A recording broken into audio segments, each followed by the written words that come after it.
बरवाला कांड किसकी देन है? राष्ट्रीय समाज सेवा समिति की, सतलोक आश्रम मैनेजमेंट हरियाणा की, इन कोऑर्डिनेटरों की, गुरुदेव के परिवार की। सारी की सारी व्यवस्था तो ये संभाल रहे थे। हथियारों की व्यवस्था करना, भक्तों को कमांडो बनाना, सरकारों के खिलाफ पुस्तकें लिखना, जजों को भड़काना, सारी व्यवस्था तो ये कर रहे थे। इन्हीं लोगों के कारण भक्तों की और प्रशासन की झड़प हुई, 6 भक्तों की मौत हुई और मुकदमा लगा सतगुरु रामपाल जी पर। सतगुरु रामपाल जी ने मारा है। सतगुरु रामपाल जी ने तुम्हें आदेश दिया था कि पुलिस वालों को आश्रम में मत आने दो, या मैं तारीख पर नहीं जाऊंगा, तुम कमांडो बन जाओ, हाथों में हथियार ले लो। अरे जिस भगवान ने पिछले 35 वर्षों से इन हाथों से कुकर्म छुड़वाकर दान करना सिखाया, इन हाथों को सामने वाले के सामने आदीनी से जोड़ना सिखाया, इन हाथों में सुमरणी पकड़ाकर मंत्र करना सिखाया, वो भगवान बरवाला कांड में तुम्हें उस कव्य जैसे काले काले कपड़े पहनाकर, हाथों में 6-6 फुट के डंडे देकर, बंदूकें देकर तुम्हारे को कमांडो बनाएगा, तुम्हें लड़ाकू बनाएगा, तुम्हें गुंडा और मवाली जो है वो बनवाएगा।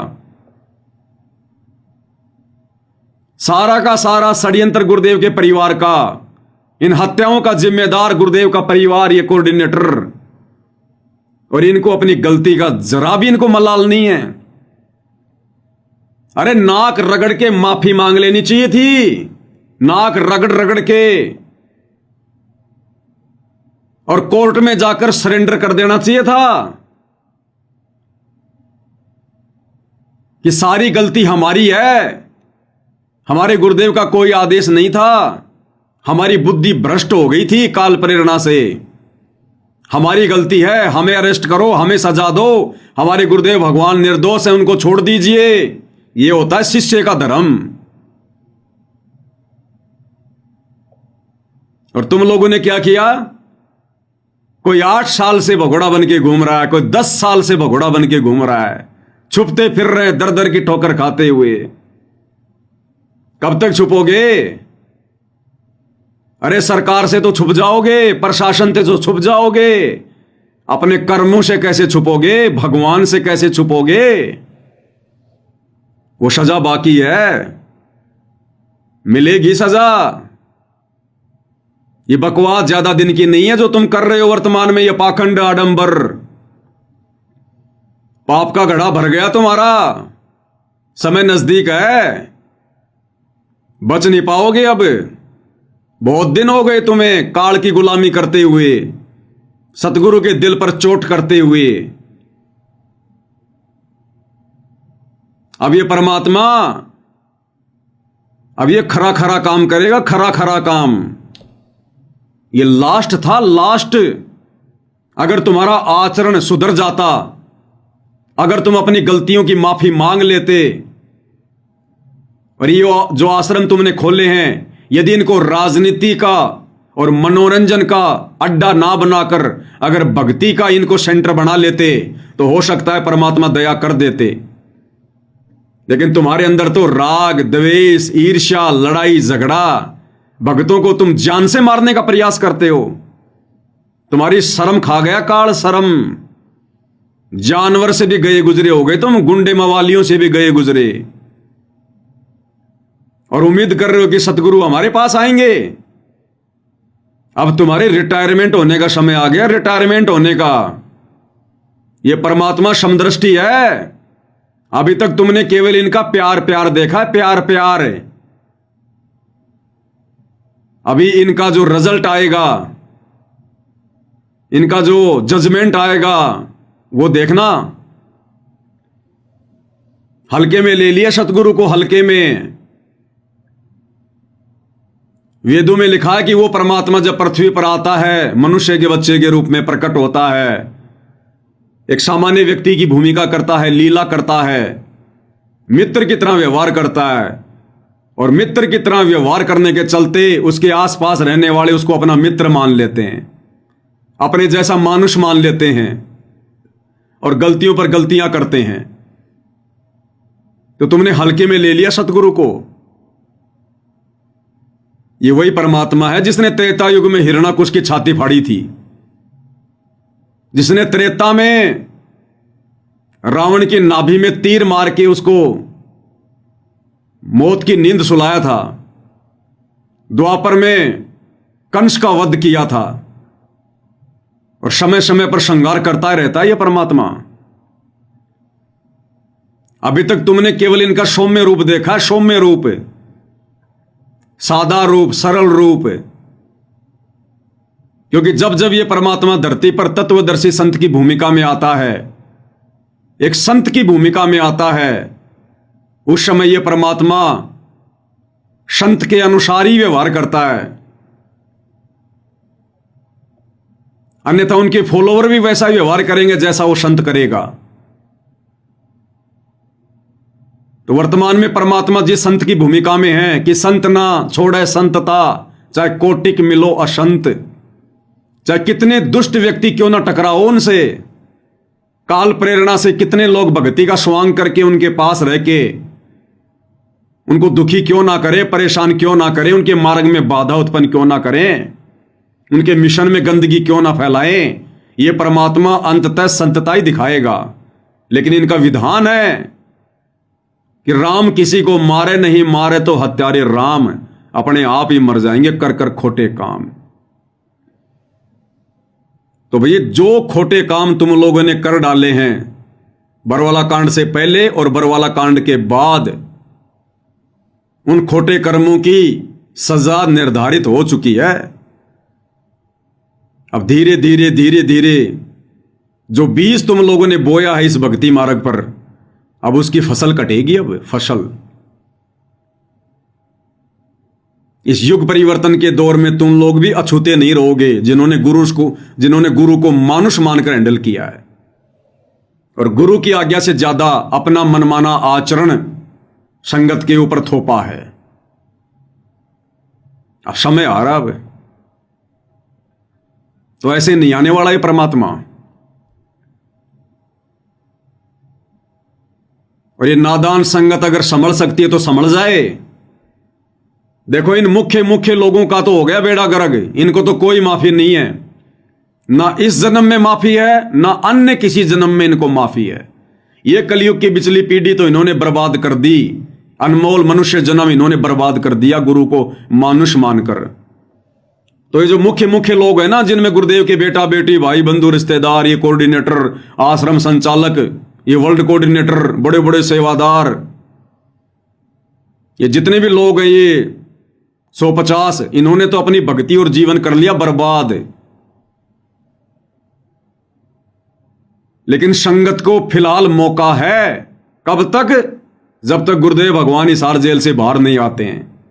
और ये जानबूझकर गुरुदेव ने आज अपनी जमानत कैंसिल करवाकर इस नादान संगत को एक मौका दिया है, और ये लास्ट मौका है, अंतिम मौका है। ये संभल सको तो संभल लेना, इसके बाद मौका नहीं मिलेगा।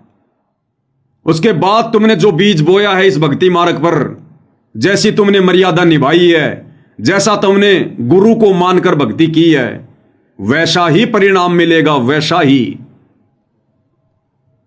तो तुम्हें 2-2.5 साल का मौका और मिल रहा है, 2-2.5 साल का। संभल सको तो संभल जाना संगत वालों, अन्यथा तुम्हारी दुर्गति करवा के छोड़ेंगे ये लोग, दुर्गति।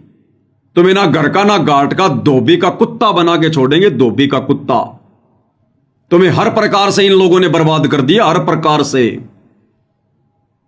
तुम्हारी भक्ति इन्होंने बर्बाद करवा दी, मर्यादा इन्होंने खंडित करवा दी, दान का इन्होंने दुरुपयोग करवा दिया, तुम्हें दर दर का भिखारी बना के छोड़ दिया, दर दर का भिखारी। तुम्हारे पास भक्ति की छींट भी नहीं है, मर्यादा सबकी खंडित है, गुरु जी का आशीर्वाद नहीं है। ये थोड़ी बहुत बैटरी जो तुमने चार्ज कर रखी है, थोड़े बहुत दिन मर्यादा में रह के भक्ति करके, कब तक चलेगी? गुरु के मार्ग में अंधे होकर चलने वालों की बैटरी भी जल्दी डिस्चार्ज होती है।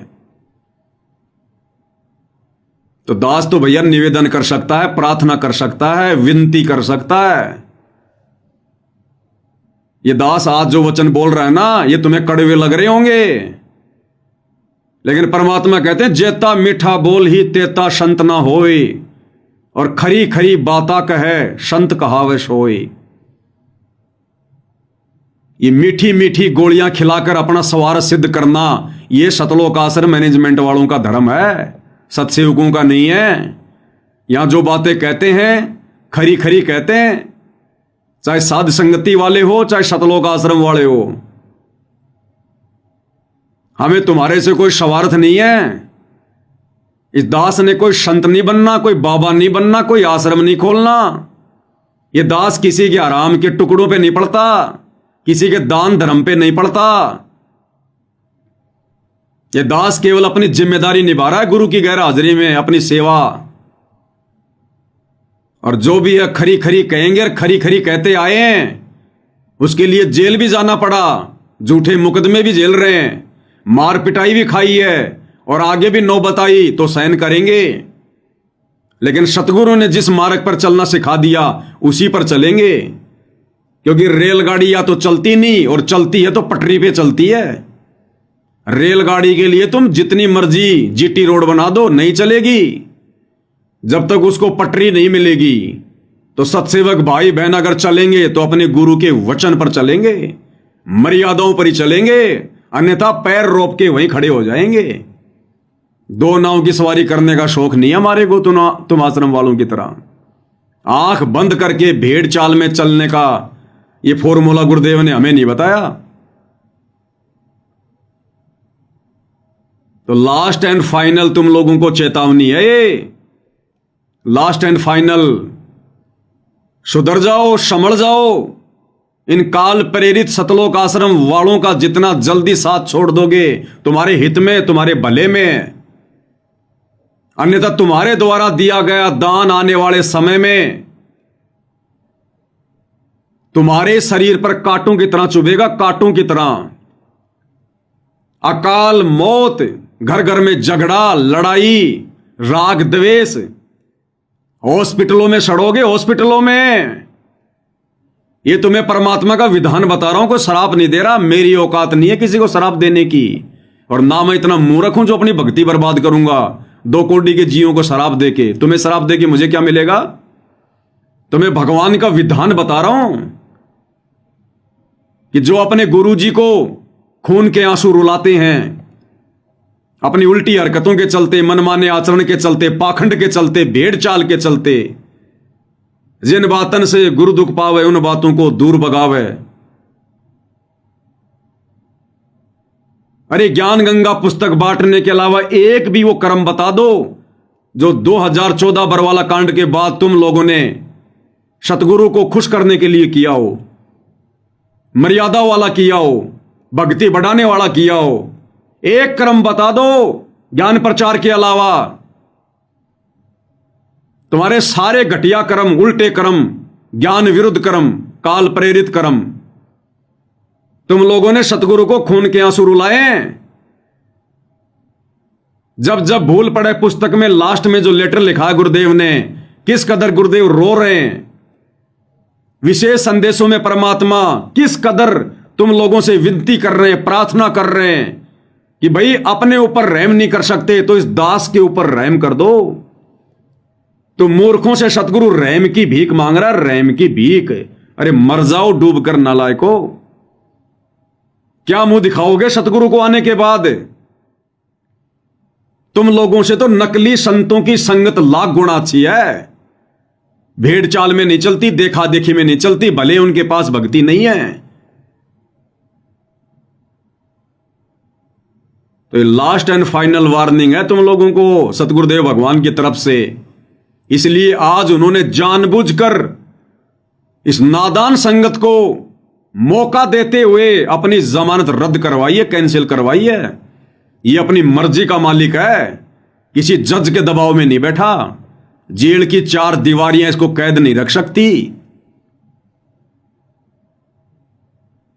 लेकिन तुम्हें यह बात समझ में नहीं आएगी क्योंकि तुम गुरु को मानुष मानते हो, और जो गुरु को मानुष मानता है उसके हृदय में यह बात नहीं समाती। तो भाई विनती कर सकते हैं, बस प्रार्थना कर सकते हैं, इससे ज्यादा कुछ नहीं। सतगुरु वही चाहता है जो उन्होंने अपने सत्संगों में हमें बताया, समझाया अरे सतगुरुदेव भगवान ने सत्संग किस लिए सुनाए थे? किस दिन के लिए सुनाए थे? भेड़चाल में चलने के लिए?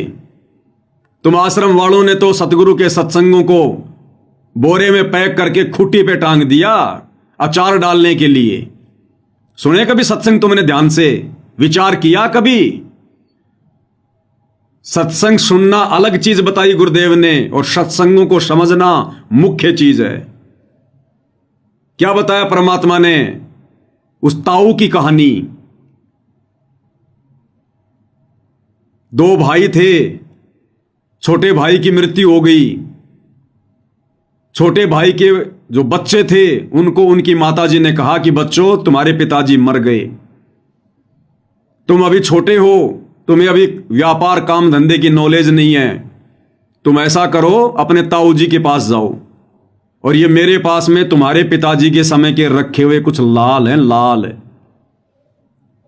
लाल एक चमकदार एक पत्थर जैसा होता है, जैसे बच्चे बचपन में जो खेला करते थे, वो गोलियां वगैरह, कांच की गोलियां जिनको क्या बोलते हैं, कंचे वगैरह, वैसा एक चमकदार होता है एक पत्थर लाल। उसकी कीमत गुरुजी ने बताई करोड़ों में। तो बच्चों की मां ने कहा कि तुम्हारे पिताजी के समय के मेरे पास ये कुछ लाल रखे हैं, ये लाल ले जाओ, पैसे तो है नहीं, ये ताऊ जी को दे देना और ताऊ जी के साथ में काम धंधे में हिस्सा कर लो। दोनों बच्चे वो लेकर लाल, माता की आज्ञा लेकर ताऊ जी के पास चले गए। ताऊ जी से जाकर सारी घटना बताई और कहा कि हमारी मां ने ये लाल दिए ताऊ जी। तो ताऊ ने वो लाल हाथ में लिए, वो गठरी खोली और देखा और वापस बंद कर दिए।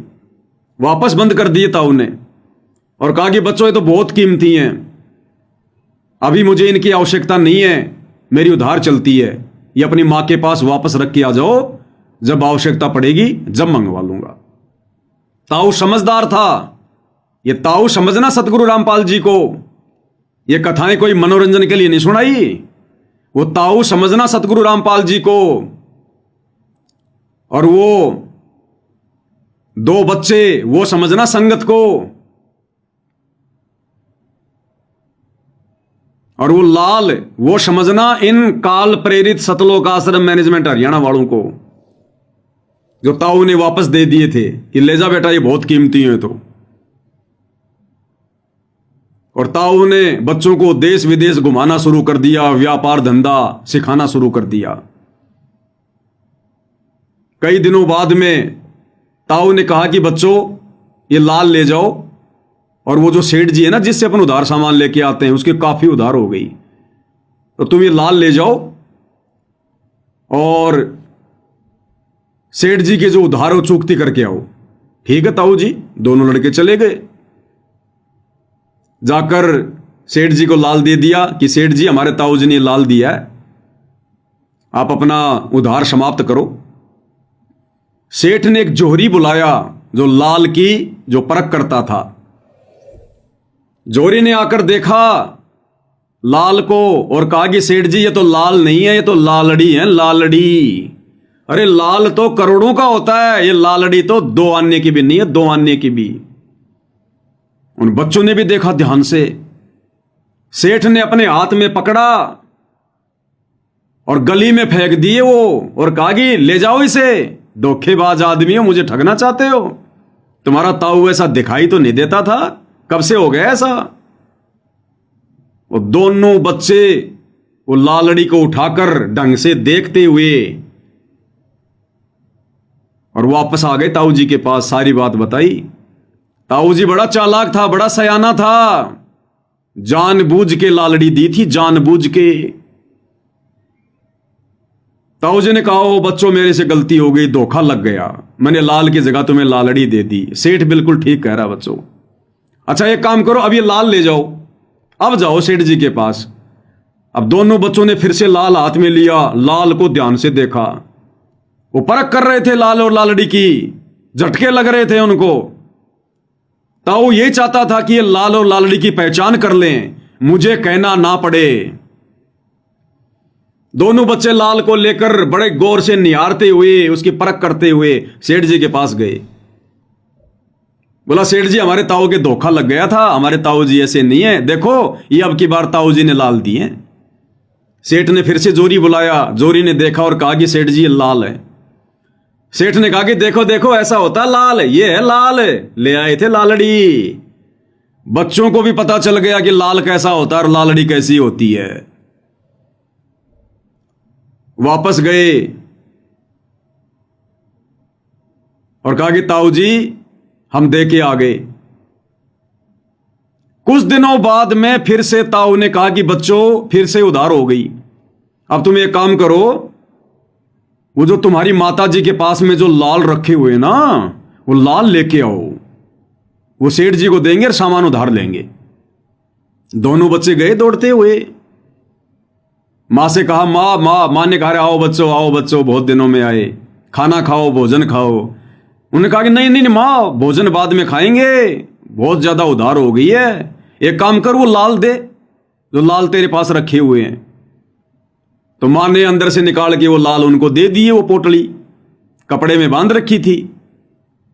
अब उन बच्चों ने देखा कि हम देख तो लें कहीं ये लालड़ी तो नहीं है, क्योंकि बच्चों को परख हो गई थी कि कहीं ताऊ जी के सामने हमारे को शर्मिंदा होना पड़े, हम चेक कर लें लालड़ी है कि लाल है ये। वो बच्चों ने गठरी खोली मां के सामने और देखा तो वो लालड़ी थी, लालड़ी, दो आने की भी नहीं थी। वो जिनको लाल समझ रहे थे, ये लाल कौन है? आश्रम वाले, ये कोऑर्डिनेटर, आश्रम संचालक, गुरुजी का परिवार। तो बच्चों ने देखा ये तो लालड़ी है। वो बच्चे कौन? संगत, और वहीं फेंक दिए उनको कि मां तू तो बहुत भोली है, तू लालड़ियों को लाल समझ के और बक्से में सजा के बैठी थी। ये तो लालड़ी है, लाल तो मां कई करोड़ों का होता है। तो मां ने कहा बच्चों मुझे क्या पता, तुम्हारे पिताजी के समय के रखे थे, मैंने सोचा भाई लाल होंगे, अब मन के बेरा बेटा। दोनों बच्चे उनको वहीं पटक के और ताऊ जी के पास गए मुंह लटका के और कहा ताऊ जी अरे बच्चों लाए लाल। मायूस होकर बोले ताऊ जी हमारी मां बहुत भोली है। ताऊ जी वो लाल नहीं थे, वो तो लालड़ी थी, लालड़ी। तो ताऊ ने कहा कि बच्चों ये उस दिन भी लालड़ी थी जिस दिन तुम मेरे पास लेके आए थे शुरू में, ये उस दिन भी लालड़ी थी। अगर मैं कह देता उस दिन कि ये लाल नहीं ये लालड़ी है, अगर गुरुजी कह दे संगत को कि ये मेरा परिवार भगत नहीं है, ये तो काल के दूत हैं, मेरे मार्ग को बर्बाद करने के लिए काल प्रेरणा से भगत बनने का ढोंग कर रहे हैं। अगर ताऊ कह देता कि बच्चों ये लाल नहीं लालड़ी, तो ताऊ ने कहा कि तुम उस दिन नाराज हो जाते और तुम्हारी मां भी दुख मानती कि मेरा जो पति है वो मेरे सिर पर नहीं है, इसलिए हमारे लाल को भी लालड़ी बता रहा है। बच्चों आज तुमने खुद ही परख कर ली, मुझे बोलना नहीं पड़ा। तो इसी प्रकार सतगुरु रामपाल जी भगवान चाहते हैं कि ये नादान संगत मेरे ज्ञान को आधार बनाकर और अपनी आंखों से अपने इन गुरु भाइयों के, आश्रम वालों के, कोऑर्डिनेटरों के, गुरु जी के बेटा बेटी भाई बंधु रिश्तेदारों के कुक्रम देखकर, ये राजनीतियां देखकर, स्टेडियम देखकर, जाटों की धर्मशाला देखकर, गुंडों की सीबीआई जांच देखकर, जाटों का आरक्षण देखकर, अयोध्या का भंडारा देखकर, परशुराम की जयंती देखकर, सिरसा में नकली कबीर जयंती देखकर और दुनिया भर का ये अन्नपूर्णा के तहत पाखंड आडंबर, ये सारे मनवस घटिया भक्ति विरुद्ध कुकर्मों को देखकर गुरुदेव भगवान सोच रहे हैं कि ये नादान संगत खुद ही फैसला कर ले तो ठीक है कि संगत में लाल कौन है और लालड़ी कौन है, ये आश्रम वाले कौन है और साथ संगति वाले कौन है, मुझे कहना ना पड़े। इसलिए गुरुदेव भगवान ने समय दिया संगत को बरवाला कांड के बाद, लेकिन ये नादान संगत उन दोनों भाइयों से भी गई गुजरी। अरे उन बच्चों ने तो एक ही झटके में लाल और लालड़ी की पहचान कर ली। इस नादान संगत को तो 10 साल से ऊपर का समय हो गया, आज तक ये पहचान नहीं कर पा रहे कि साथ संगत वाले भाई बहन कौन है।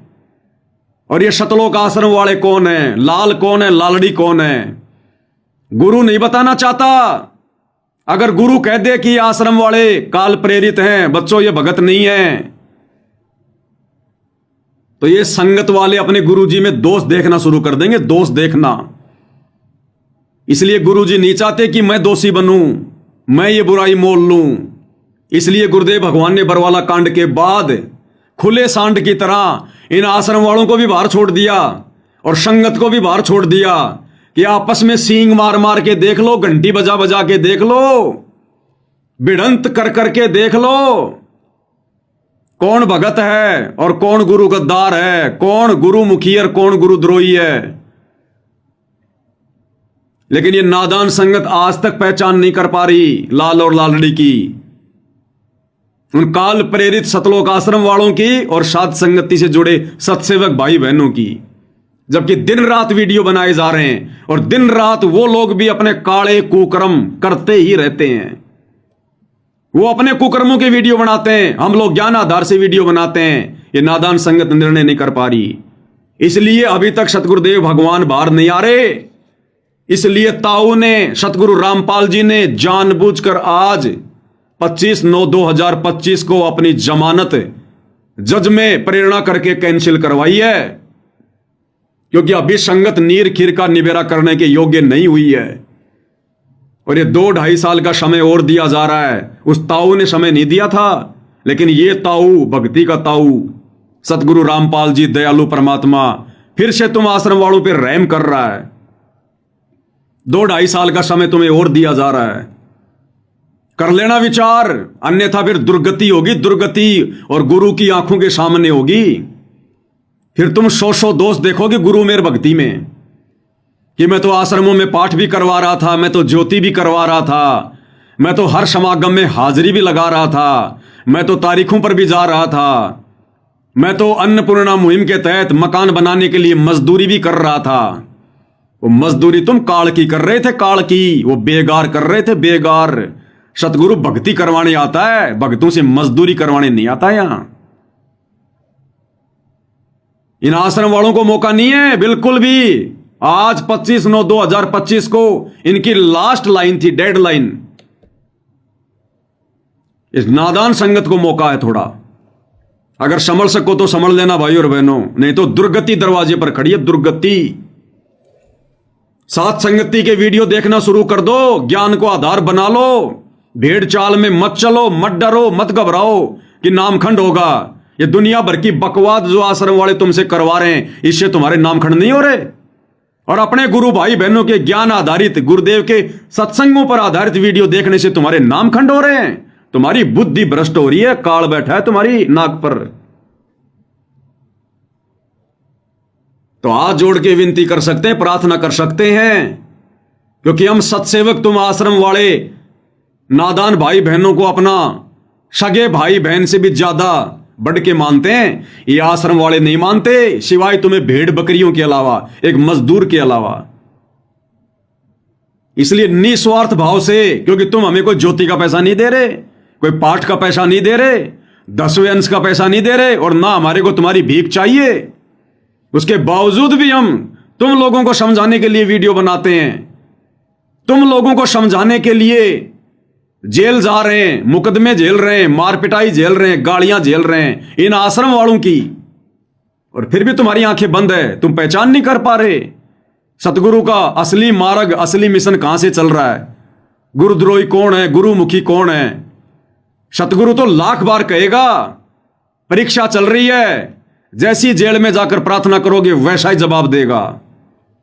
बाहर संगत है, बाहर ये पवनदास है, और वीडियो बन रहे दिन रात। तुम्हारी आंखें फूटी पड़ी हैं क्या? अब क्या सतगुरु तुम्हारी आंखों में सूरमा डालेगा क्या? तब जाके तुम्हें दिखाई देगा। ये मोतियाबिंद का ऑपरेशन कर लो साथ संगति की वीडियो देखकर, नहीं तो दुर्गति दरवाजे पर खड़ी है आश्रम वालों, दुर्गति दरवाजे पर। सतगुरु ये पाखंड देखने नहीं आता, पाखंड करवाने नहीं आता।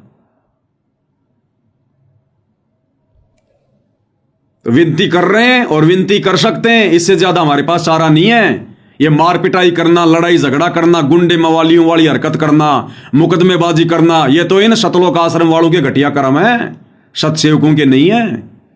हम तो अंत तक उसी मार्ग पर चलेंगे जो मार्ग गुरुदेव भगवान ने दिखाया है। तो विनती कर सकते हैं, प्रार्थना कर सकते हैं, इससे ज्यादा हमारे हाथ में कुछ नहीं है। बाकी तुम्हारे कर्म, क्योंकि सकल पदार्थ है जगमाही, कर्महीन नर पावत नाही। अब आज के संदेशे के बाद में कोई कर्महीन, कोई कर्म ठोक भगत होगा जो 5 मिनट बैठकर विचार नहीं करेगा।